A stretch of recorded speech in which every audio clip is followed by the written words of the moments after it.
والصلاة والسلام على من كان نبيا وآدم بين الماء والطين أما بعد فأعوذ بالله من الشيطان الرجيم بسم الله الرحمن الرحيم يا أيها الذين آمنوا ادخلوا في السلم كافة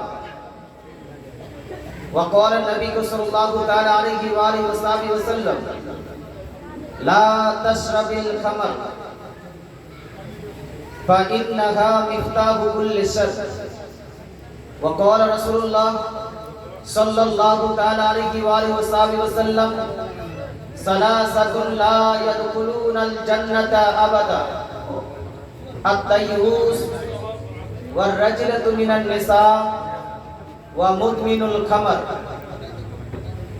صدق الله العظيم وصدق رسوله النبي الأمين المتين الكريم ونحن على ذلك من الشاهدين والشاكرين والذاكرين والحمد لله رب العالمين. Honorable President of this stage, respectable ulama kiram, then dearest and nearest all Islamic brothers and sisters. Tonight our Almighty Allah, the Creator, the Nourisher, the Sustainer, the Maintainer of this universe and hereafter, gave us a beautiful night, a great opportunity to celebrate the birthday of the Holy Prophet Sallallahu Alaihi Wasallam and to increase our Islamic knowledge with the help of this jalsa,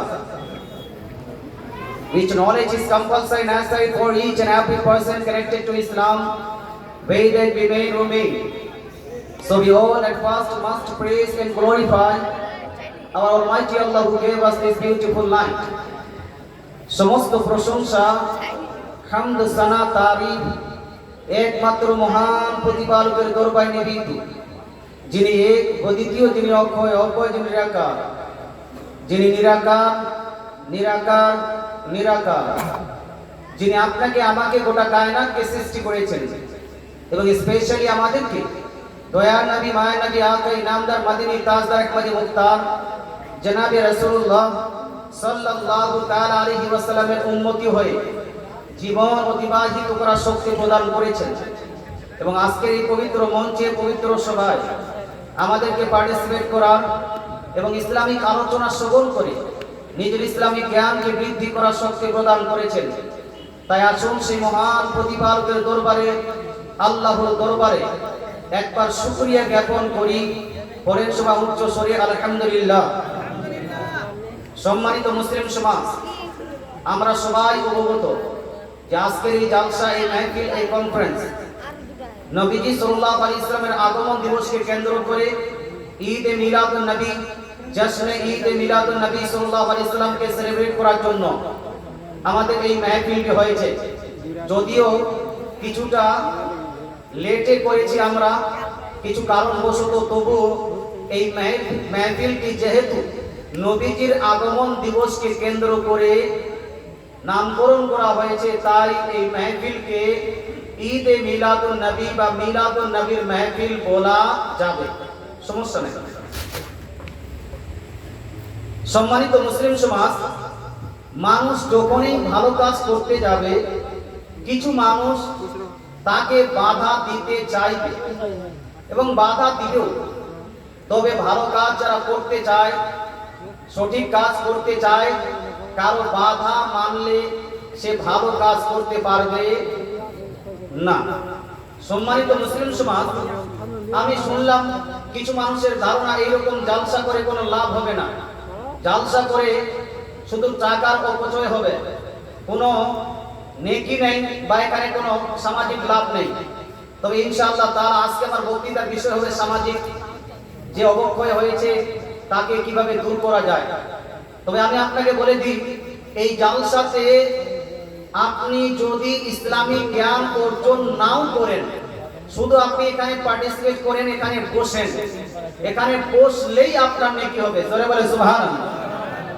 মুসলমান একটি reference নিয়ে নেন, একটি হাদিস লিপিবদ্ধ আছে সুনান তিরমিজি জিল number 2 page number 173 এর মধ্যে নবীজি সাল্লাল্লাহু আলাইহি ওয়াসাল্লাম ইরশাদ করেন, মা মিন কওমিন ইয়াসকুরুনা আল্লাহা ইল্লা হাফফাত বিহুমুল মালায়েকা ওয়া গাশিয়াতুমুর রাহমা ওয়া নাযালাত আলাইহিমুস সাকিনা ওয়া যাকারাহুমুল্লাহু ফী মান ইনদা।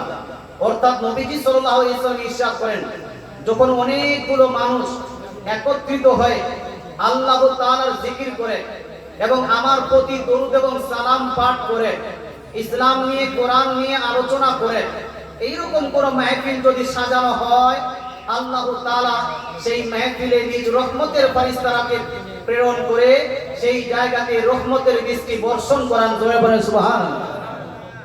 ওয়া নাযালাত আলাইহিমুস সাকিনা, আর তাদের প্রতি শান্তি, স্যাটিসফ্যাকশন অফ হার্ট, মনের শান্তি নাযিল করেন।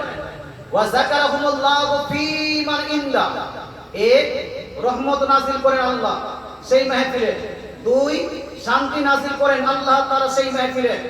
তিন নাম্বার, আল্লাহ তাআলা রাসূল বলছেন সেই মাহফিলে যতগুলো মানুষ পার্টিসিপেট করবে, যতগুলো মানুষ অংশগ্রহণ করবে, প্রত্যেকটা মানুষের নাম ধরে ধরে আল্লাহ তাআলা নিজ ফেরেশতাদের মধ্যে সেই ব্যক্তিদের প্রশংসা করবে। বলেন সুবহানাল্লাহ। মুসলমান, তার এই জালসাতে বসলে কমসে কম তিনটা লাভ হলো। একটা রহমত পাওয়া, দুইটা শান্তি পাওয়া, তিন নাম্বার আল্লাহ তাআলার কাছে প্রশংসিত হওয়া। বলুন তো এগুলা ভালো কাজ না খারাপ কাজ ভাই? এজন্য না ভালো না খারাপ? এবার যদি কেউ এই জালসাকে বাধা দেয়, জালসাকে নেগলেক্ট করে, জালসাকে ক্রিটিসাইজ করে, এই মাহফিলকে ব্যঙ্গ করে ক্রিটিসাইজ করে, বলুন তো যারা ক্রিটিসাইজ করবে, যারা ব্যঙ্গ করবে, তারা কি আদৌ কি ভালো কাজ করলো না খারাপ কাজ? এই ভালো না খারাপ?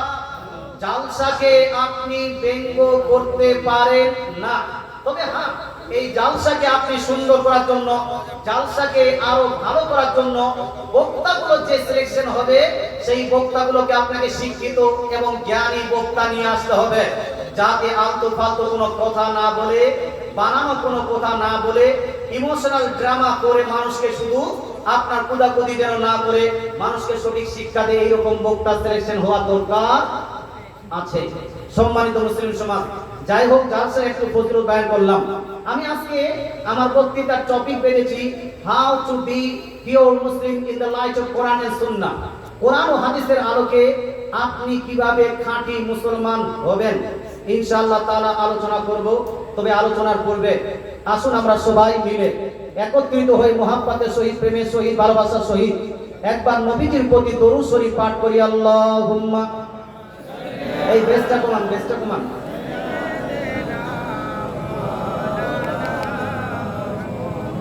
ওয়া আলা আলি সাইয়্যিদিনা মুহাম্মাদ সাল্লু আলা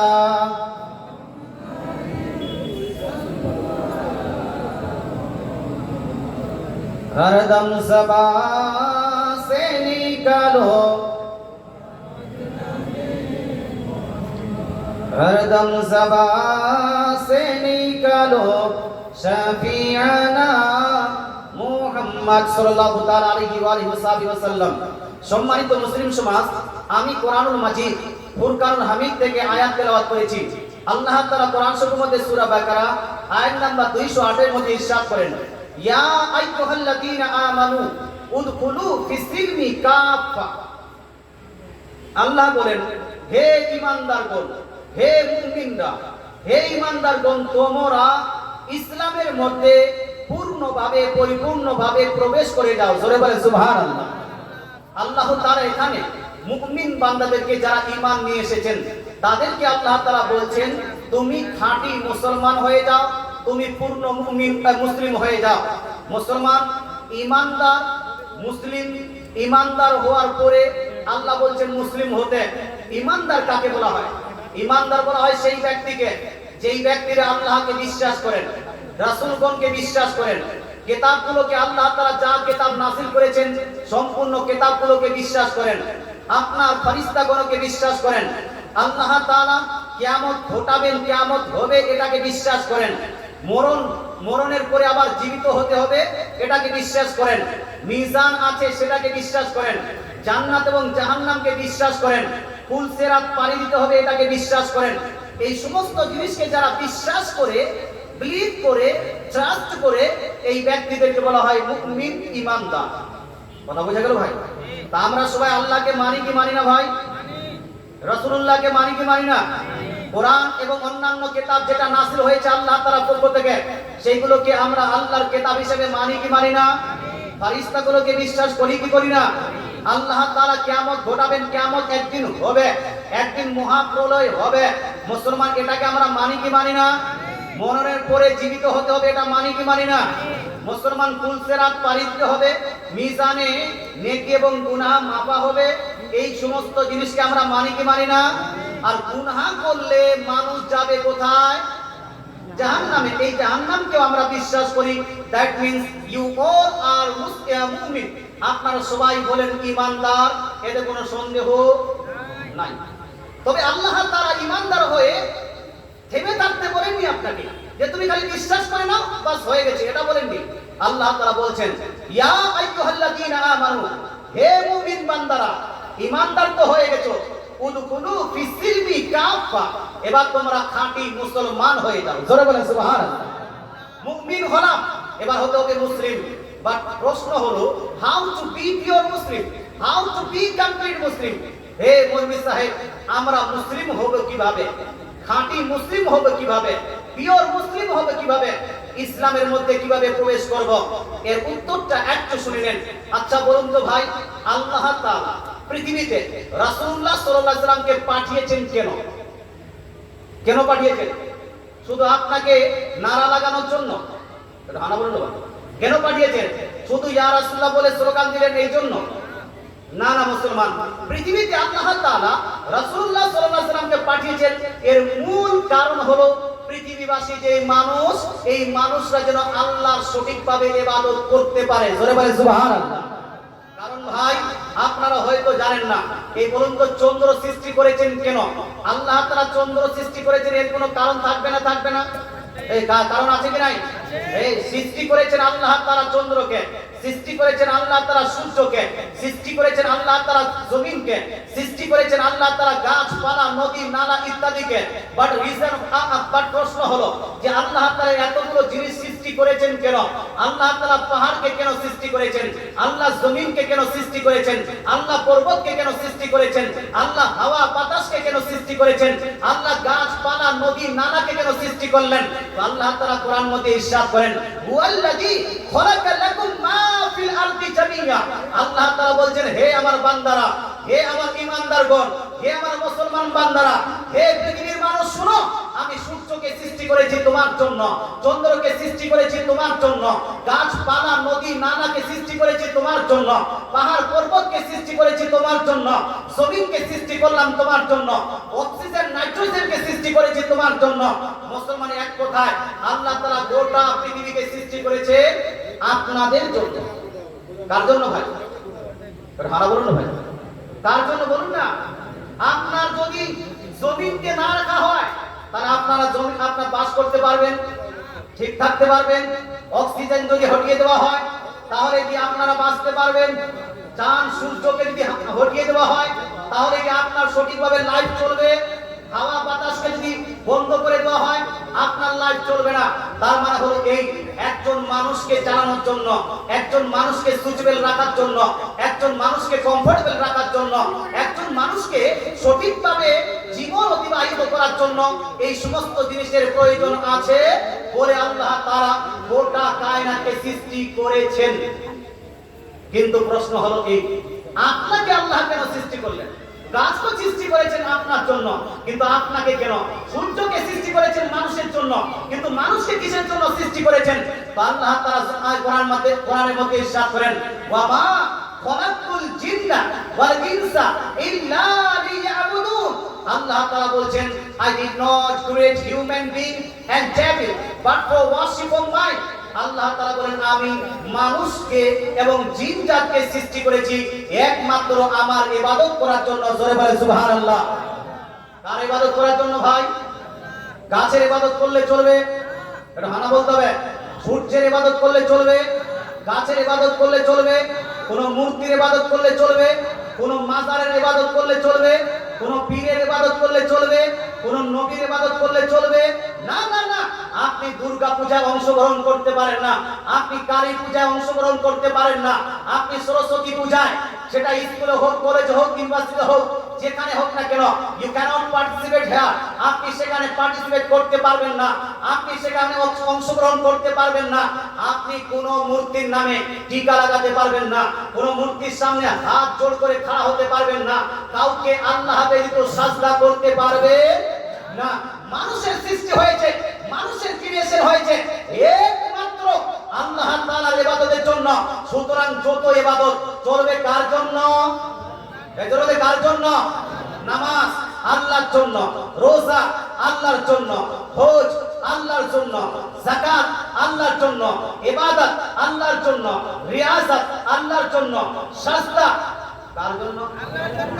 কেউ যদি বলেন আপনি কেউ সাজদা করা যাবে, ওই বক্তাকে সাপোর্ট করা যাবে না। আমরা পীরকে শ্রদ্ধা করব, আমরা পীরকে রেসপেক্ট করব, আমরা পীরকে ভালোবাসবো। পীর সাহেব যা বলছে সঠিক কথা, তা আমি নিজের জীবনে বাস্তবায়ন করব। তবে পীরকে আমরা সাজদা করতে পারি না।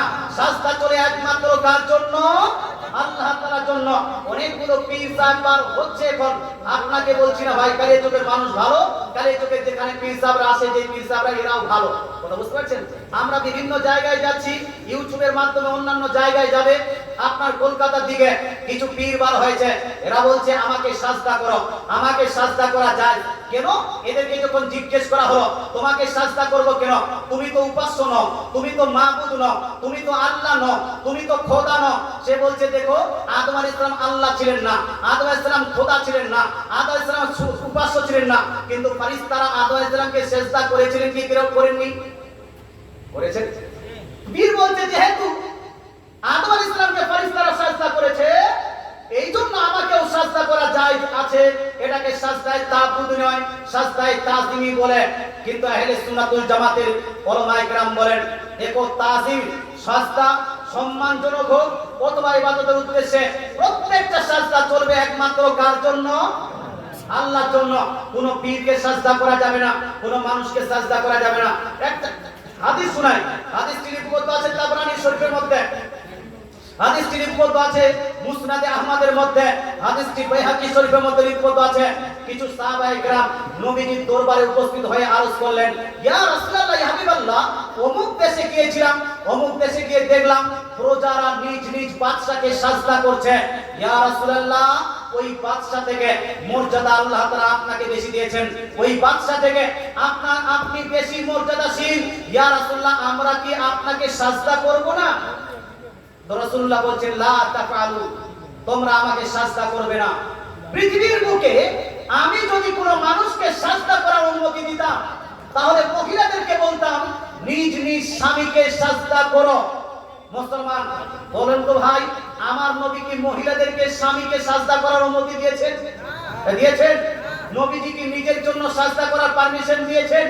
নিজেকেও সাজদা করার পারমিশন দেননি, মহিলাদেরকে স্বামীকে সাজদা করার পারমিশন দেননি। তো পৃথিবীর মধ্যে যদি নবী নিজের জন্য সাজদাকে নিষিদ্ধ করেন, নিজের জন্য সাজদার জন্য পারমিশন না দেন, নবীর থেকে বড় পৃথিবীর মধ্যে কোন পীর হতে পারে? পারে?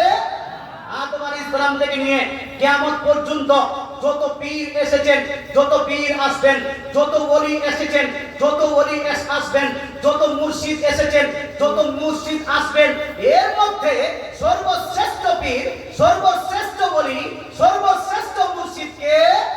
তিনি হলেন মুহাম্মদ সাল্লাল্লাহু তাআলা আলাইহি ওয়াসাল্লাম। মানেন না যেটা কি? আচ্ছা, কথাগুলো বুঝা যাচ্ছে স্পষ্ট? হ্যাঁ, স্পষ্ট কথা হলো এই যে আমার নবী হলেন সর্বশ্রেষ্ঠ পীর, সর্বশ্রেষ্ঠ মুর্শিদ, সর্বশ্রেষ্ঠ আপনার হাদি, সর্বশ্রেষ্ঠ হলেন আল্লাহ তাআলার ওলি। সেই নবীজি সাল্লাল্লাহু আলাইহি ওয়াসাল্লামকে যখন সাহাবারা সাজদা করতে চেয়েছেন, সাজদা করতে দেন নি। তার মানে এখন বর্তমান কাউকে সাজদা করা যাবে না। মুসলমান এখন কেউ প্রশ্ন করতে পারেন, তাহলে আদম আলাইহিস সালামকে কেন সাজদা করেছিলেন? আচ্ছা বলেন তো ভাই, আমরা কার উম্মতি? আদম আলাইহিস সালামের উম্মতি না মুহাম্মদ সাল্লাল্লাহু আলাইহি ওয়াসাল্লামের উম্মতি? কার উম্মতি? কার? আদম আলাইহিস সালামের। আমরা উম্মতি হলাম মুহাম্মদ সাল্লাল্লাহু আলাইহি ওয়াসাল্লামের। আমরা শরীয়ত ফলো করব কার? আদম আলাইহিস সালামের শরীয়ত ফলো করব না মুহাম্মদ সাল্লাল্লাহু আলাইহি ওয়াসাল্লামের শরীয়ত ফলো করব? কোনটা? মুহাম্মদ সাল্লাল্লাহু আলাইহি ওয়াসাল্লামের। আদম আলাইহিস সালামকে নবী হিসেবে স্বীকৃতি দিব, নবী হিসেবে মানব, এটা ঠিক। কিন্তু আদম আলাইহিস সালামের শরীয়ত এখন প্রযোজ্য হবে না। আদম আলাইহিস সালামের আপনার শরীয়ত এখন লাগু করা যাবে না, এখন চলবে মুহাম্মদ সাল্লাল্লাহু আলাইহি ওয়াসাল্লামের শরীয়ত। যদি আদম আলাইহিস সালামের শরীয়তকে যদি লাগু করেন, তাহলে বলুন তো ভাই, আদম আলাইহিস সালামের শরীয়তে নিজ বোনকে বিবাহ করা যায় ছিল কি ছিল না? ছিল না? এখন সেই শরীয়তকে কেউ যদি কেন্দ্র করে বর্তমান নিজের বোনকে বিয়ে করতে চায়, আমরা কি পারমিশন দিব? সমাজের লোক কি তাকে বাধা দিব কি দিব না? বাধা দিতে হবে। সম্মানিত মুসলিম সমাজ, এই জন্য বলি, যেই পীরেরা আপনার আদম আলাইহিস সালামের শাস্ত্রকে কেন্দ্র করে নিজের জন্য শাস্ত্রকে প্রযোজ্য করে, এরা হলো ভণ্ড ভণ্ড ভণ্ড। এদেরকে মান্য করা যাবে না। বলতে চাই, ইবাদত চলবে একমাত্র কার জন্য? আচ্ছা, আপনারা পীর মানেন, আমরা পীরপন্থী মুসলমান, আমরা মাজারপন্থী মুসলমান। মাজারে যান কি যান না ভাই? যান। মাজারে গিয়ে আপনারা করেন কি? পূজা। মাজারে গিয়ে করেন কি? পূজা পাঠ? নো। কিন্তু কিছু মানুষ আছে, পৃথিবীর মানুষ, মুসলমান নামে পরিচিত ব্যক্তি, নিজেকে স্ট্যান্ডার্ড কোয়ালিটি বলে, নিজেকে শিক্ষিত বলে, নিজেকে অশিক্ষিত আপনার এডুকেটেড বলে, নিজেকে লিটারেট বলে মুসলমান। সেই ব্যক্তিরা বলে, যেই ব্যক্তিরা কবর জিয়ারতে যায় এরা হলো কবর পূজারী, যারা মাজার জিয়ারতে যায় এরা হলো মাজার পূজারী। মুসলমান, আপনাকে বলতে চাই, আমরা কবর জিয়ারত করি কি করি না? মাজার জিয়ারত করি কি করি না? তা আমরা কবর জিয়ারত মাজার জিয়ারত করি, আমাদেরকে কেউ যদি কবর পূজারী মাজার পূজারী বলে সেই ব্যক্তিকে পেলে আমরা কি ছাড়বো না শাস্তি করবো? কি করবেন? ছেড়ে দিবেন? নো। মুসলমান, আপনাকে বলতে চাই, তাকে বেঁধে রাখা উচিত। যে তুমি বলেছো সুন্নিদেরকে কবর পূজারী মাজার পূজারী, এখান থেকে তুমি এটা প্রমাণ করে যাও, না হচ্ছে তুমি তওবা করে যাও যে আজ থেকে কোনদিন আর সুন্নিদেরকে কবর পূজারী মাজার পূজারী বলবো না। আমরা মাজারে গিয়ে কবরে গিয়ে পূজা করি না, বা আমরা পূজা করি একমাত্র কার? আল্লাহ। আমরা ইবাদত করি একমাত্র কার? আল্লাহ। কবরে গিয়ে মাজারে গিয়ে জিয়ারত করি, জিয়ারত করাটা পূজা নয়, জিয়ারত করাটা হলো জায়েজ। জোরে বলেন সুবহানাল্লাহ। জিয়ারত করা জায়েজ না না জায়েজ? অনেকগুলো মানুষ বাপ মায়ের কবরে যেতে চায় না, অনেকগুলো মানুষ দাদা দাদির কবরে যেতে চায় না, অনেকগুলো মানুষ পাথর চাপড়ি আর পীরানা পীর যেতে চায় না, অনেকগুলো মানুষ পান্ডুয়া শরীফ যেতে চায় না। এটাকে বেদাত শিরক নাজায়েজ হারাম বলে। তবে আমি আপনাকে বলতে চাই, আমার নবী, আপনার নবী, দয়ার নবী, মায়ার নবী, আকাই নামদার, মদিনী তাজদার, আহমদে মুক্তার, জনাবি রাসূলুল্লাহ সাল্লাল্লাহু তাআলা আলাইহি ওয়াসাল্লাম কি ইরশাদ করেছেন, হাদিসটি জানা দরকার আছে কি নাই? যারা যারা শুনতে চান একটু হাত তুলে বলুন তো, ইয়া রাসূলুল্লাহ। মাশাআল্লাহ, হাদিস শুনুন। হাদিসটি লিপিবদ্ধ আছে দেওবন্দ থেকে ছাপানো মিশকাত শরীফ জিল নাম্বার 1 পেজ নাম্বার 154 এর মধ্যে সেম হাদিস কাহিনী লিপিবদ্ধ আছে।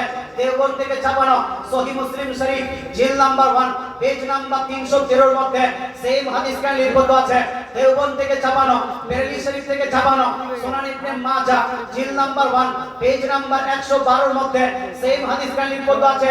দেওবন্দ সাহারানপুর এবং বেরেলি শরীফ থেকে ছাপানো সুনানে নাসাই জিল নাম্বার 1 পেজ নাম্বার 221 এর মধ্যে, তাছাড়া আহলে হাদিস থেকে ছাপানো সৌদি আরব থেকে ছাপানো সুনান আবু দাউদ জিল নাম্বার 2 চ্যাপ্টার নেম বাবুন ফি জিয়ারাতিল কুবরের মধ্যে, তাছাড়া ওয়াহাবিদের ছাপানো সৌদি আরব থেকে যেটা ছাপানো হয়েছে সুনান তিরমিজি জিল নাম্বার 1 চ্যাপ্টার নেম বাবু মা জা ফিল রুখসাতি ফি জিয়ারাতিল কুবরের মধ্যে, এতগুলো হাদিস শরীফের মধ্যে আমার নবী, আপনার নবী ইরশাদ করেছেন, সুরুল কুবুরা ফাইন্নাহা তুযাক্কিরুকুমুল আখিরা।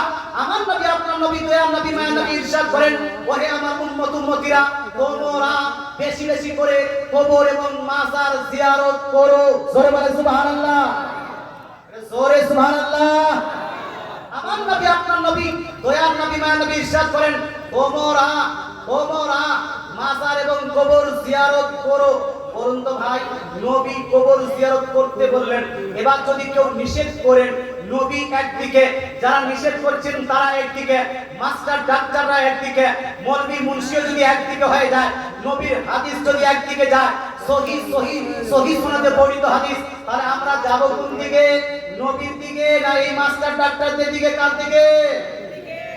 আমাদের স্লোগানটাই হলো যে দয়ার নবী যেই দিকে আমরা আছি, কোরআন হাদিস যেই দিকে, সুন্নি মুসলমান সেই দিকে কোরআন হাদিসে যেহেতু কবর জিয়ারত করার কথা নবী বলেছেন, তাই আমরা করব, কিয়ামত পর্যন্ত ছাড়ব না। মুসলমান যেহেতু কোরআন এবং হাদিসে নবীজি মাজার জিয়ারত করতে বলেছেন, তাই আমরা করব, কিয়ামত পর্যন্ত আমরা এটাকে ছাড়ব না। পারমিশন দিয়েছেন কে? রাসূলুল্লাহ। আরেকটা হাদিস শোনাই, এই হাদিসটি রিপোর্ট আছে সুনান ইবনে মাজাহ জিলদ নাম্বার 1 পেজ নাম্বার 112 এর মধ্যে। আয়েশা সিদ্দিকা রাদিয়াল্লাহু তাআলা আনহা বলেন, রাখাসা রাসূলুল্লাহ সাল্লাল্লাহু তাআলা আলাইহি ওয়াসাল্লাম ফি জিয়ারাতিল কুবুর। নবীজি সাল্লাল্লাহু আলাইহি ওয়াসাল্লাম কবর জিয়ারতের, মাজার জিয়ারতের উম্মতিকে অনুমতি প্রদান করেছেন। জোরে বলেন সুবহানাল্লাহ। প্রায় আমি 20 থেকে 25 খানা হাদিস শোনালাম আপনাকে। এই হাদিস শরীফের মধ্যে কবর জিয়ারত, মাজার জিয়ারতের প্রমাণ আছে।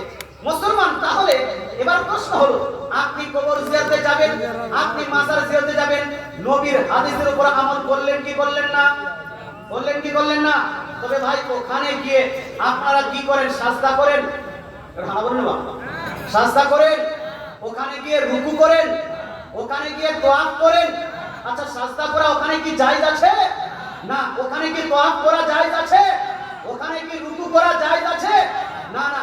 আচ্ছা, ওই কি বলছে, মাজারের চাদরের ভিতরে মাথা লাগিয়ে এরকম করে খালি মাথা পাকাচ্ছেন, এইরকম করা যাবে না? না, এইরকম করা যাবে না।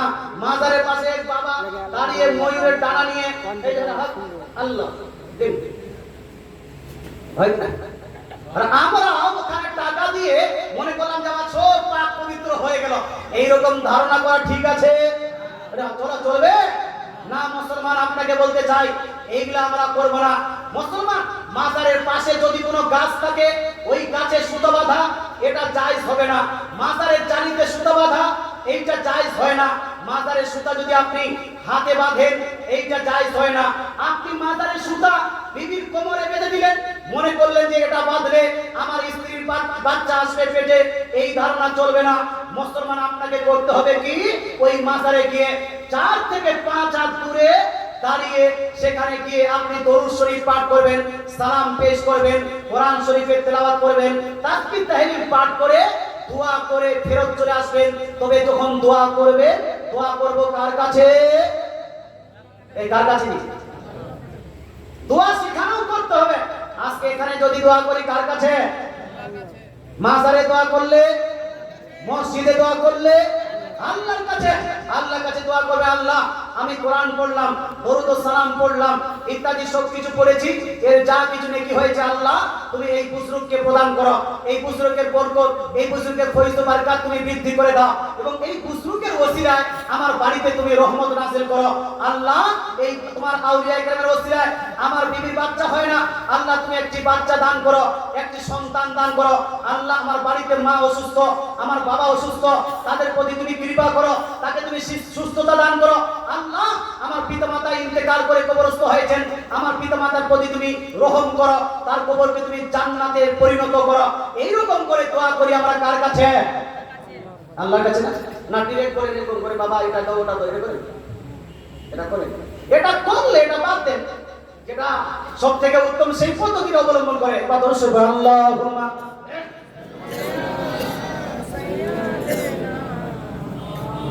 এই মাইক ওয়ালা ভাই আওয়াজটা দেখো। ওয়া আলা আলি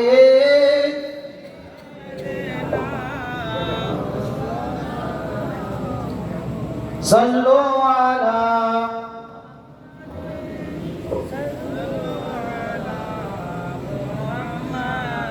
हरदम सभा से निकालो। সম্মানিত শ্রোতা, এতক্ষণে আলোচনা হলো যে কবর জিয়ারত, মাজার জিয়ারত জায়েজ, আর একটা জায়েজ কাজকে কেউ যদি কবর পূজা, মাজার পূজা বলে, যারা বলবে এরা নিজেই আপনার মুশরিক হবে, এরা নিজেই হারামকারী করবে, এরা এদের উপর নিজেই ফতোয়া চলে আসবে। এই জন্য এইরকম কোন মাস্টার, কোন ডাক্তারকে সাপোর্ট করা যাবে না। আল্লাহ তাআলা আমাদের বুঝার তৌফিক দান করুক, আমল করার তৌফিক দান করুক। মুসলমান কিন্তু এখনো আমাদের এখানে সুন্নিদের মধ্যে কিছু মানুষ গিয়ে ভুল কাজ করেছে। কথা বুঝতে পারছেন? এটাকে মানবেন না মানবেন না? কিছু মানুষ ও জানতে ওখানে গিয়ে সাজদা করে ফেলে, আছে না? হয়তো হাজারের মধ্যে একটা, হয়তো লাখের মধ্যে একটা সাজদা করে দিয়েছে, জানে না বুঝে না, এই জন্য সাজদা করে দিয়েছে। মুসলমান বলতে চাই, যদি কোনো ব্যক্তি মাজারে গিয়ে সাজদা করে অথবা কোনো নাজায়েজ কাজ করলো অথবা কোনো ভুল কাজ করলো, গার্লফ্রেন্ডকে নিয়ে গিয়ে মাজারে চালিতে সুতা বাঁধলো, এটা তো হারাম কাজ, মুসলমান করলো। আচ্ছা, এটা করার কারণে কি মাজারকে ভেঙে দিব? এটা হারাম বললো? এটা করার কারণে কেউ যদি ভুল করে তাহলে মাজারকে ভেঙে দেওয়া যাবে? বাংলাদেশে কিছু বক্তা, বাংলাদেশে কিছু মানুষ মাজার ভাঙতে চায়, মাজার ভেঙেও দিয়েছে। আর বর্তমানের এক মোটকা বের হয়েছে, ডাকচোর, এ বলছে মাজার ভাঙে শহীদের মতো যারা কাজ করলো, শহীদ হওয়ার মতো নেকি কাজ করলো। খবরদার, হুঁশিয়ার, মাজার ভেঙে কোনোদিন নেকির কাজ হয় না, মাজারকে ভেঙে কোনোদিন সওয়াব পাওয়া যায় না। মাজার ভাঙলে গুনাহ হবে, গুনাহ হবে, গুনাহ হবে। ঠিক কোটা তোমার, ঠিক কোটা তুমি এদের মসজিদে গিয়ে অনেকগুলো মানুষ ভুল করে কি করে না? উযু করতে গিয়ে ভুল, নামাজ পড়তে গিয়ে ভুল, তাসবিহ পড়তে গিয়ে ভুল, সূরা ফাতিহা পড়তে গিয়ে ভুল। হয়তো কেউ নাভির নিচে হাত বাঁধতে বাঁধতে এই বুকের উপর হাত বাঁধতে শুরু করেছে, ভুল পদ্ধতি। ইমামের পিছনে সূরা ফাতিহা পাঠ করতে শুরু করে দিয়েছে, ভুল পদ্ধতি। আমিন জোরে পাঠ করতে শুরু করে দিয়েছে, ভুল পদ্ধতি। হয় কি হয় না ভাই? কেউ এক সাজদা করে আরেক সাজদায় দেয়নি, মুসলমান ভুল পদ্ধতি। কেউ সুবহান রাব্বিয়াল আলা তিনবার বলতে হবে, একবারও বললো না, ভুল পদ্ধতি। অনেকগুলো মানুষ মসজিদে গিয়ে ভুল করে। এবার একজন মানুষ বলছে, যেহেতু মসজিদে এসে মানুষজন ভুল করছে, তাই এই মসজিদই রাখবো না, মসজিদ ভেঙে দাও। যেই ব্যক্তি এইরকম লজিক লাগাবে যে মসজিদে যেহেতু ভুল হচ্ছে এই জন্য মসজিদকে ভেঙে দাও, এই লজিক মান্য করা যাবে? এই ধারণা মান্য করা যাবে? যদি মসজিদে ভুল হয়, যার ভুল হচ্ছে, যেটা ভুল হচ্ছে, তাকে সেটাকে ধরিয়ে দিতে হবে যে তোমার এটা ভুল হচ্ছে, এইরকম সঠিক কাজ হবে। তুমি তাসবিহ এইরকম করতেছো, সঠিকটা এইরকম হবে। রুকু এইরকম করতেছো, রুকু এইরকম করতে হবে। এক কথায় যেটা ভুল সেটা শুধরিয়ে দিতে হবে। মসজিদ ভাঙা চলবে না। কেউ যদি মাজারে গিয়ে গাঁজা খায়, যে গাঁজা খাবে তাকে বন্ধ করতে হবে, মাজার ভাঙা যাবে। মাজারে গিয়ে কেউ যদি সাজদা করে, সাজদাটা বন্ধ করতে হবে, মাজার ভাঙা চলবে না। মাজারে গিয়ে কেউ যদি তোয়াফ করে, তোয়াফটা বন্ধ করতে হবে, মাজার ভাঙা চলবে না। মাজারে গিয়ে কেউ যদি সুতা বাঁধে, যেই ব্যক্তিরা সুতা বাঁধছে তাদেরকে নিষেধ করতে হবে, মাজারকে ভাঙা চলবে চলবে না। যারা এইগুলো নিষেধ না করে ডাইরেক্ট মাজার ভাঙছে, এরাই হলো ওয়াহাবি, এরাই হলো শরীয়তের খেলাফ, এরাই হলো সুন্নিদের বিপক্ষে, এরাই হলো কোরআন হাদিসের বিপক্ষে। কারণ কোরআন হাদিসের মধ্যে নবীজি সাল্লাল্লাহু আলাইহি ওয়াসাল্লাম মাজার ভাঙতে নিষেধ করেছেন, মাজার ভাঙতে কোথাও বলেননি। একবার দরুদ শরীফ পড়ুন, আল্লাহুম্মা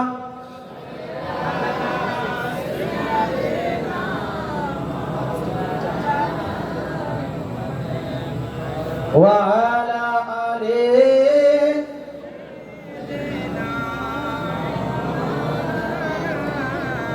সাল্লু আলা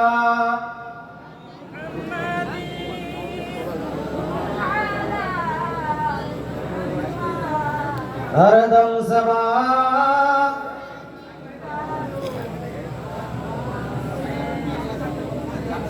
সাল্লাল্লাহু তাআলা সাল্লাম।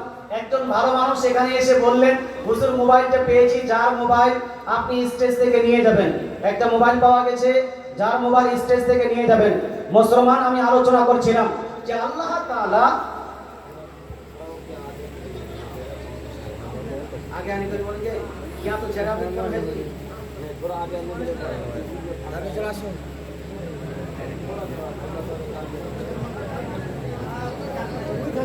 যে একবার দাঁড়িয়ে একটু ক্যাম্প করে নি, লোকজনের অসুবিধা হচ্ছে, একটু বসে কাম করি। একটু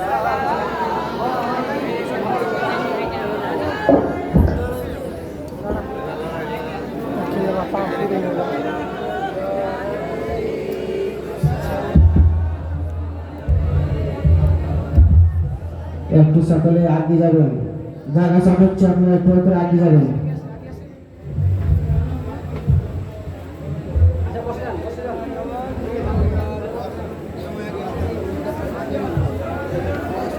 আল্লাহুম্মা সাল্লি আলা সাইয়্যিদিনা মাওলানা মুহাম্মদ ওয়া আলা আলি সাইয়্যিদিনা মাওলানা মুহাম্মদ সাল্লাল্লাহু তাআলা আলাইহি ওয়া আলিহি ওয়াসাল্লাম। সম্মানিত মুসলিম সমাজ, আমি আলোচনা করছিলাম এই যে আল্লাহ তাআলা পৃথিবীতে মানুষকে পাঠিয়েছেন কেন? আল্লাহ তাআলা বলছেন যে আমি মানব এবং দানবকে সৃষ্টি করেছি একমাত্র আমার ইবাদতের জন্য। ইবাদত করতে হবে আল্লাহ তাআলার। আল্লাহ তাআলা ছাড়া অন্য কারো ইবাদত করা যাবে না। তবে প্রশ্ন হলো এই যে আমরা আল্লাহ তাআলার ইবাদত করব কিভাবে? কিভাবে আমরা ইবাদত করব? আল্লাহ তাআলা যদি রাসূলগণকে প্রেরণ না করতেন তাহলে পৃথিবীর মানুষ আল্লাহ তাআলাকে সঠিকভাবে ইবাদত করতে পারত না। আজ পৃথিবীর মধ্যে মানুষ বুত পূজা করে, মানুষ গাছ পূজা করে, মানুষ সূর্য পূজা করে, মানুষ চন্দ্র পূজা করে, মানুষ দেবদেবীর পূজা করে। এর কারণটা কি? এর কারণটা হলো এই যে ইনারা আল্লাহর নবী বা আল্লাহর রাসূলের হেদায়েত প্রাপ্ত হননি। যদি আল্লাহ তাআলার কোন নবী, আল্লাহ তাআলার কোন রাসূলের হেদায়েত গ্রহণ করত তাহলে কেউ বুত পূজা করত না, কেউ আপনার গাছ পূজা করত না। যারা বুত পূজা করে, যারা গাছ পূজা করে, যারা সূর্য পূজা করে, এদেরকে যদি জিজ্ঞেস করা হয় সূর্যের পূজা করছেন কেন, গাছের পূজা করছেন কেন, তো তারাও বলবে যেহেতু ইনি হলেন আমার স্রষ্টা, সৃষ্টিকর্তা আল্লাহ তাআলা। বা তারা ব্রহ্মা বলতে পারে, তারা বিষ্ণু বলতে পারে। ব্রহ্মা আমাকে সৃষ্টি করেছেন, বিষ্ণু আমাকে সৃষ্টি করেছেন, তাকে রাজি করার জন্য, তাকে খুশি করার জন্য আমরা এই পূজা পাঠ করছি। মুসলমান আপনাকে বলতে চাই, তো তারা তাদের সৃষ্টিকর্তাকেই রাজি এবং খুশি করার জন্য পূজা করছে।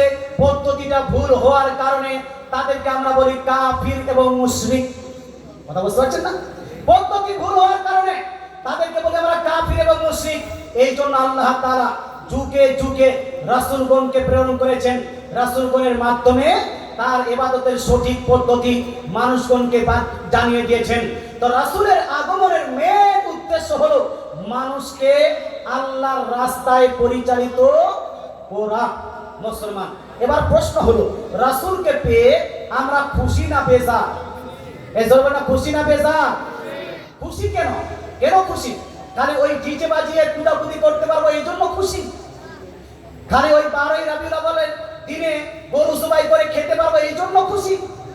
কি আমরা রাস্তায় খালি আপনার কুদাকুদি করে পতাকা লাগিয়ে আপনাদের স্লোগান দিতে দিতে যেতে পারবো এই জন্য খুশি?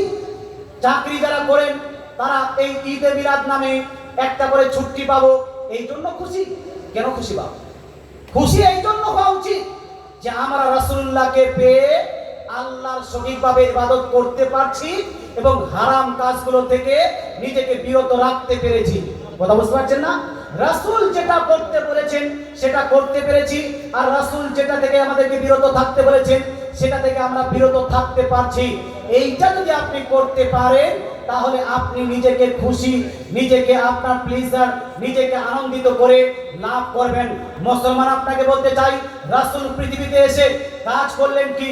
আল্লাহ তাআলার বান্দাদেরকে আল্লাহমুখী করেছেন, আল্লাহর ইবাদত করতে শিখেছেন এবং আল্লাহর এই বান্দাদেরকে হারাম কাজ থেকে বিরত রেখেছেন। রাসূলের কাজ হলো দুইটা, রাসূলের কাজ হলো দুইটা। আল্লাহ তাআলা রাসূল নিজে ইরশাদ করেন, সুনান ইবনে মাজাহ হাদিস, সুনান ইবনে মাজাহ জিলদ নাম্বার 1 পেজ নাম্বার 1 হাদিস নাম্বার 1 এর মধ্যে নবীজি বলছেন, মা আমারতুকুম বিহি ফাকুযুহু ওয়া মা নাহাইতুকুম আনহু ফান্তাহু। উম্মতি কে নবীজি বলছেন, হে আমার উম্মতিরা, আমি যা যা তোমাদেরকে করতে বলছি তা তা তোমরা করে নাও, আর আমি যা যা তোমাদেরকে ছাড়তে বলছি তা তা তোমরা ছেড়ে দাও। জোরে বলেন সুবহানাল্লাহ। রাসূল যা যা করতে বলেছেন তা তা আমাদেরকে কি করতে হবে ভাই? করতে হবে। রাসূল যা ছাড়তে বলেছেন তা কি করতে হবে? করতে হবে। রাসূল যেটা ছাড়তে বলেছেন সেটা আমাকে ছাড়তে হবে। যদি আপনি এই কাজটা করতে পারেন তাহলে আপনি রাসূলের প্রকৃত উম্মতি হতে পেরেছেন। আর যদি আপনি রাসূলের নির্দেশকে বাস্তবায়ন না করেন, রাসূলের নিষেধাজ্ঞাকে নিজের জীবন থেকে সরিয়ে না দেন, তাহলে আপনি রাসূলের প্রকৃত উম্মতি হতে পারবেন না। মুসলমান, এবার দুই একটা মিসাল আমি দিই। রাসূলুল্লাহ সাল্লাল্লাহু আলাইহি ওয়াসাল্লাম শরাব ছাড়তে বলেছেন না পান করতে বলেছেন? কোনটা? এই জোরে বলেন না। মদ পান করতে বলেছেন না ছাড়তে? রাসূলুল্লাহ সাল্লাল্লাহু তাআলা আলাইহি ওয়াসাল্লাম ইরশাদ করেন, হাদিসটি সুনান ইবনে মাজাহর মধ্যে লিপিবদ্ধ। নবীজি বলছেন, লা তাশরাবিল খামার, লা তাশরাবিল খামার ফা ইন্নাহা মিসবাহু কুল্লি শার। নবীজি বলছেন, হে আমার উম্মত উম্মতিরা, তোমরা শরাব পান করবে না, মদ পান করবে না। মদ পান করাটা প্রত্যেক গুনাহের জোর, প্রত্যেক গুনাহের স্টার্টিং হয় মদ পান করা থেকে। রাসূলুল্লাহ সাল্লাল্লাহু আলাইহি ওয়াসাল্লাম প্রত্যেক উম্মতিকে মদ পান করা থেকে নিষেধ করেছেন। এবার কোন উম্মতি দিনে রাতে 24 ঘন্টা মদের আড্ডায় গিয়ে যদি বসে থাকে, অথবা দিনে একবার যদি মদের আড্ডায় গিয়ে বসে থাকে, অথবা বিয়ের বাহানা করে, গার্লফ্রেন্ডের কাছে ছেকা খেয়েছে, ব্রেকআপ হয়েছে, এই বাহানা করে, রাত্রি ড্রাইভিং করবে, এই আপনার বাহানা করে, মন ভালো নেই, এই বাহানা করে, বিবির কাছে স্ত্রীর কাছে মার খেয়েছে, এই বাহানা করে, কেউ যদি মদ পান করে, বলুন তো নবীর কথার উপর আমল করলো? আমল করলো? পৃথিবীর বুকে যারা মদ পান করে এরা ভালো না খারাপ? এই ভালো না খারাপ? একজন মুসলমানের ছেলে মদ পান করতে পারে, একজন মুসলমানের ছেলে গাঁজা খেতে পারে, একজন মুসলমানের ছেলে ইয়াবা খেতে পারে, একজন মুসলমানের ছেলে ড্যান্ড্রয়েড ব্যবহার করতে পারে। ড্যান্ড্রয়েড মানে ওই কাঠকুটা জোড়া দেওয়ার জন্য নয়। ড্যান্ড্রয়েড একজন কিছু কিছু জায়গায় যারা খাচ্ছে, কি নাক দিয়ে টানছে, ড্যান্ড্রয়েডের অ্যাকশন কে দিচ্ছে, নেশা করছে। ড্যান্ড্রয়েড ব্যবহার করা যাবে না। তদ্রূপ আরেকটা, আপনার এদিকে কিছু কিছু জায়গায় ড্রাগস, কোন মুসলমানের ঘরে ছেড়ে ড্রাগস ব্যবহার করতে পারে? ড্রাগস সেবন করতে পারে না। ড্রাগস ব্যবহার করা, গাঁজা ব্যবহার করা, এটা হলো নিষিদ্ধ, নাজায়েজ এবং গুনাহের কাজ। এগুলা আমরা ব্যবহার করব না। একজন মুসলমানের ছেলে মদ পান করবে না, এটাই ঠিক। যদি মুসলমান ঘরে ছেলে মদ পান করে, আমার নবী বলেছেন, কাল কিয়ামতের মাঠে উত্তপ্ত ময়দানে কঠিন আসবে দিনে, মানুষ যখন পিপাসিত হবে, বা মানুষকে যখন পিপাসা লাগবে, আপনাকে যখন পিপাসা লাগবে, বলুন তো পিপাসা নিবারণের জন্য পানি কোথায় পাবেন? এই পানি কোথায় পাওয়া যাবে? কাল কিয়ামতের মাঠে কাউকে যদি পিপাসা লাগে, পানি কোথায় পাবেন বলেন? খানা বলেন না বাবা, হয়তো হুজুর এখান থেকে নিয়ে যাবো বিসলারি পানি, কেন্ট নিয়ে যাবো, গোবরে নিয়ে যাবো, কেন্টে বসিয়ে দিব, ওটাই যেন হাসরে নিয়ে যাবো। যেমন এই পশ্চিম বাংলায় এক পীর মরার আগে নিজের মাজার তৈরি করেছে, আর মাজারে এসি ফিট করে দিয়েছে। কথা বুঝতে পারছেন? এখনো মরিনি, এখনো মরিনি পীরটা। ও মরার আগে মাজার তৈরি করলো আর এসি ফিট করলো। বলুন তো ভাই, পীর বা কোনো মুসলমান যদি নামাজ না করে ওই কবরে গিয়ে যদি এসি ফিট করে, ওই এসি তার কোনো কাজে দিবে? কাজে দিবে? কাজে দিবে না।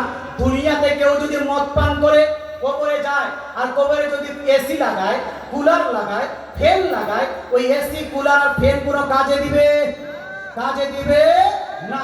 মুসলমান আপনাকে বলতে চাই, পৃথিবীর ছেলেরা, আপনি কিয়ামতের দিন যদি পিপাসিত হন, তাহলে পিপাসা নিবারণের জন্য ওখানে বিসলারি পানির ব্যবস্থা নেই, ওখানে কেন্ট পানির ব্যবস্থা নেই, ওখানে ইকুয়া পানির ব্যবস্থা নেই, ওখানে আপনার তরফ থেকে কোনো টিউবওয়েল লাগানো যাবে না, ওখানে কোনো মার্শাল লাগানো যাবে না, ওখানে কোনো নিজের কিনা পানির ব্যবস্থা করা যাবে না। ওখানে একটাই ব্যবস্থা, সেটা হলো হাউসে কাউসারের পানি। সেটা কোন পানি ভাই? হাউসে কাউসারের পানি ছাড়া অন্য কোনো মানের পানি নাই। কিন্তু আমার নবী বলছেন, পৃথিবীর মানুষকে আল্লাহ তাআলা রাসূল ইরশাদ করেন, সুনান ইবনে মাজাহর হাদিস, নবীজি বলছেন মান শারাবাল খামারা ফিদ দুনিয়া লাম ইয়াশরাবহা ফিল আখিরাতি ইল্লা ইয়াতুব। পৃথিবীর মধ্যে কেউ যদি মদ পান করে মারা যায়, পৃথিবীর মধ্যে মদ পান করে কেউ যদি মারা যায়, এই ব্যক্তি কিয়ামতের দিন হাউজে কাউসারের পানি পান করতে পারবে না। মুসলমান যুবক, আপনাকে বলতে চাই, আপনারা রাসূলের আশিক, রাসূলের প্রেমিক হওয়ার দাওয়া করেন, ক্লেম করছেন আমরা হলাম রাসূলের আশিক, রাসূলের প্রেমিক। রাসূলের প্রেমিক যদি হয়ে থাকেন তাহলে মদ পান করাকে ছাড়তে হবে। যারা মদ পান করে তার চরিত্র ভালো হয় না খারাপ? ভালো হয় না খারাপ? যারা মদ পান করে তার ক্যারেক্টার লুজ হয় না আপনার টাইট হয়? ক্যারেক্টার ঢিল হবে, ক্যারেক্টার লুজ হবে, ব্যবহার খারাপ হবে। কিন্তু আমার নবী, আপনার নবী বলছেন লা ইয়াদখুলুল জান্নাতা সাইকিউল মালাকা। নবী বলেন পৃথিবীর মানুষ শুনো, পৃথিবীতে কারো যদি ক্যারেক্টার ঢিল হয়, কারো যদি ক্যারেক্টার লুজ হয়, কারো যদি চরিত্র খারাপ হয়, মরার পরে এই ব্যক্তি জান্নাতে যেতে পারবে না। আচ্ছা, আমার নবী কি মিথ্যা বলতে পারেন? বা নবীর কথা কি ভুল হতে পারে? নবী বলছেন তোমার যদি চরিত্র খারাপ হয়, তোমার যদি ক্যারেক্টার ঢিল হয়, তোমার যদি ক্যারেক্টার যদি লুজ হয়, তাহলে মরার পরে তুমি জান্নাতে যাবে না। যেই নবীর সুপারিশের আশা করছেন, যেই নবীর হাউজে কাউসারের পানি পান করার আশা করেছেন, যেই নবীর কাছ থেকে আপনি জান্নাত পাওয়ার আশা করছেন, সেই নবী বলছেন আগে ক্যারেক্টার ঠিক করো, আগে ব্যবহার ঠিক করো, আগে নেচার ঠিক করো। আজকে আমাদের মানুষ নিজের বাপ মাকে যারা দেখে না, এদের ক্যারেক্টার আপনার ভালো না খারাপ? এদের মধ্যে ভালো না খারাপ? যারা অল্প অল্প কথাতে নিজের স্ত্রীর গায়ে হাত তুলে, এদের ক্যারেক্টার ভালো না ঢিল? এই ক্যারেক্টার টাইট না ক্যারেক্টার ঢিল?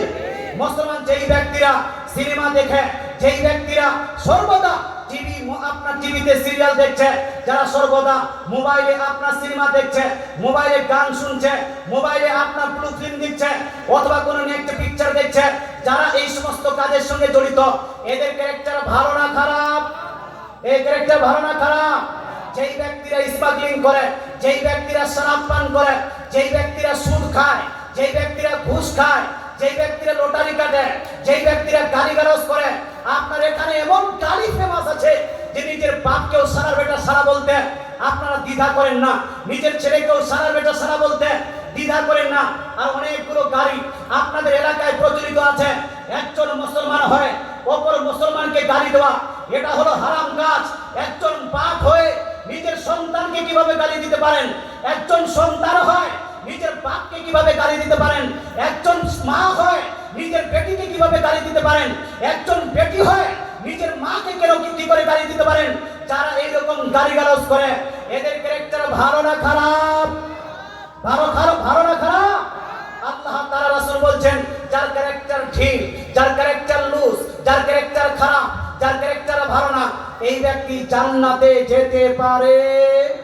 তাহলে জান্নাতে যদি যেতে চান, if you wanna enter the paradise of Almighty Allah, আল্লাহ তাআলা যদি জান্নাতে আপনি প্রবেশ করতে চান, তাহলে আপনাকে ক্যারেক্টার ভালো করতে হবে।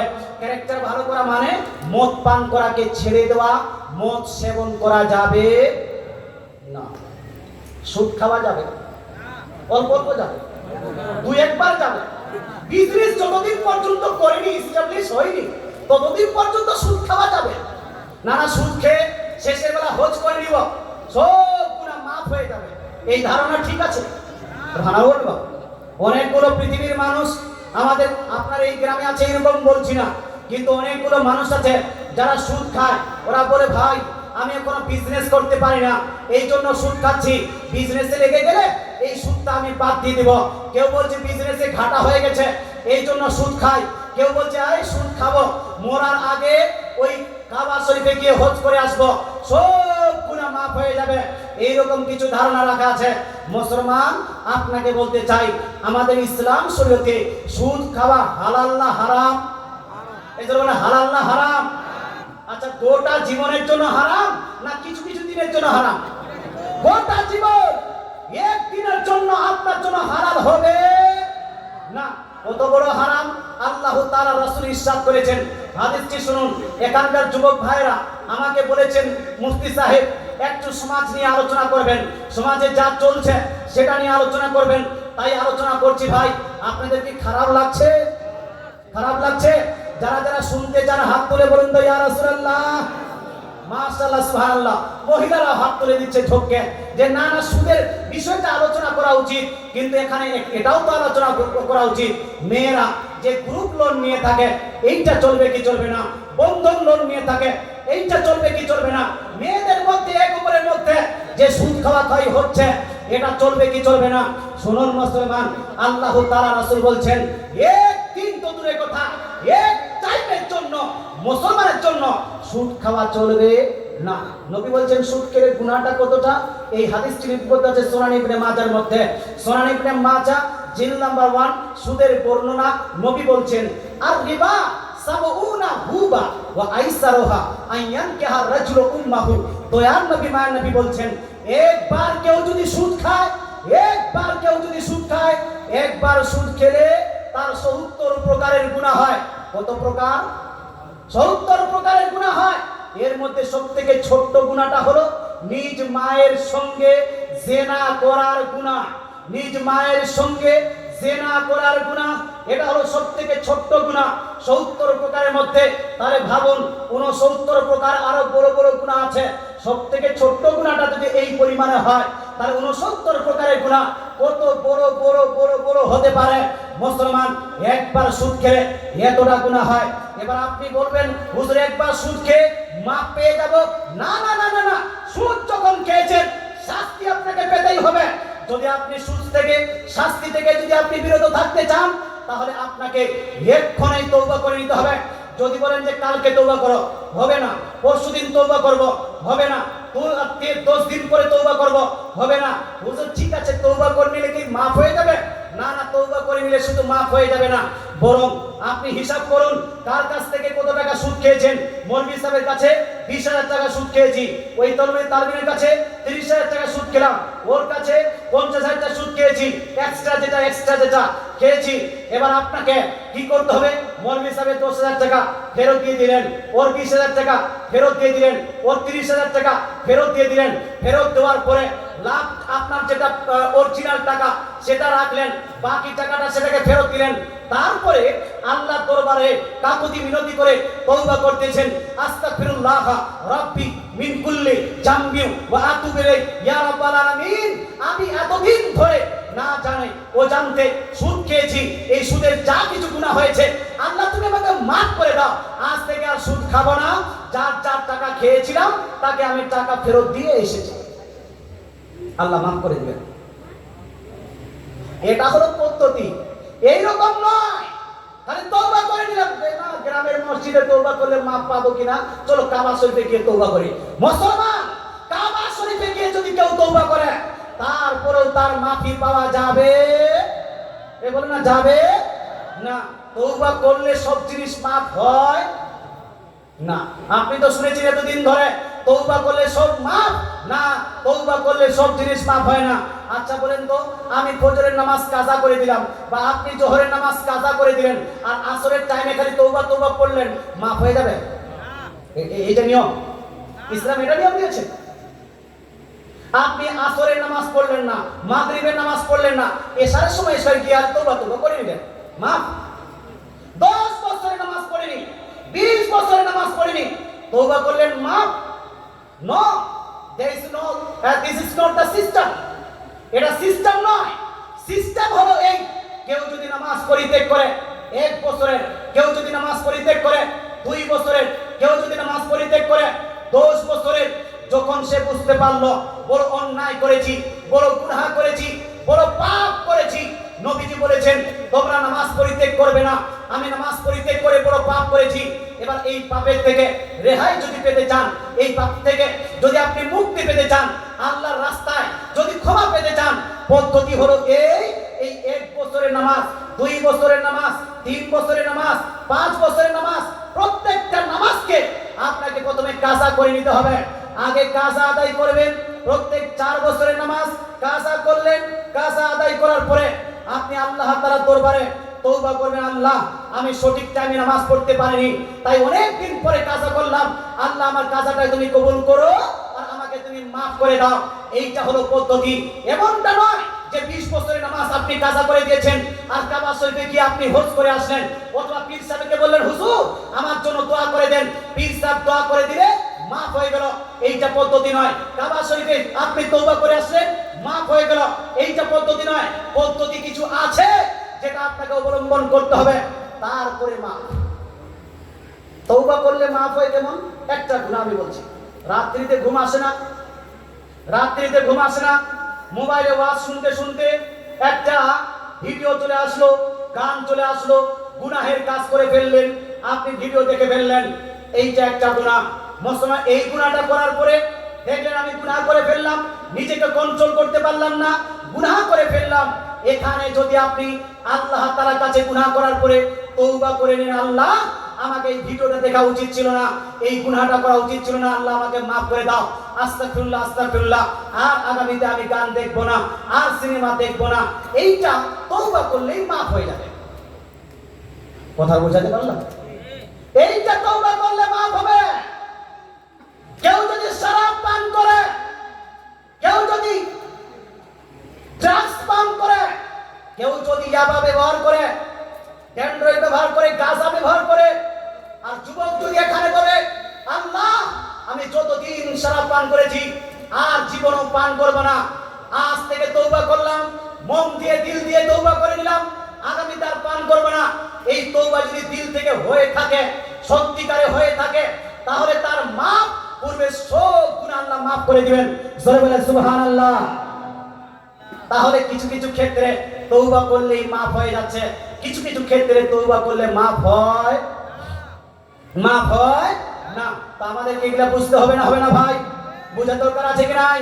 শরাব পান করা যাবে, সুদ খাওয়া যাবে, সুদ খেয়ে যারা মারা যাবে, যারা তওবা করার মতো তওবা করেনি, তাদের অবস্থাটা কি হবে কাল কিয়ামতের মাঠে?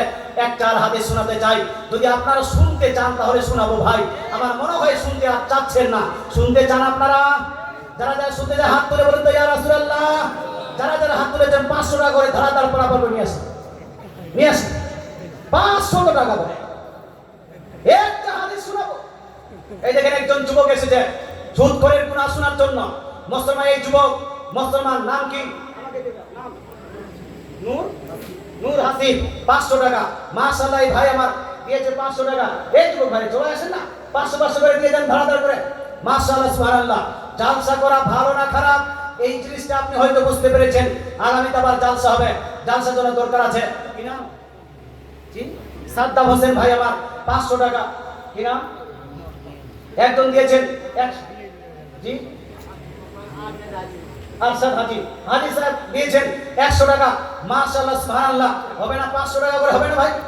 মাত্র 500 টাকা করে চলে আসেন না। মুসলমান হাদিসটা শুনবেন যে মরণের পরে আপনার অবস্থা কি হবে।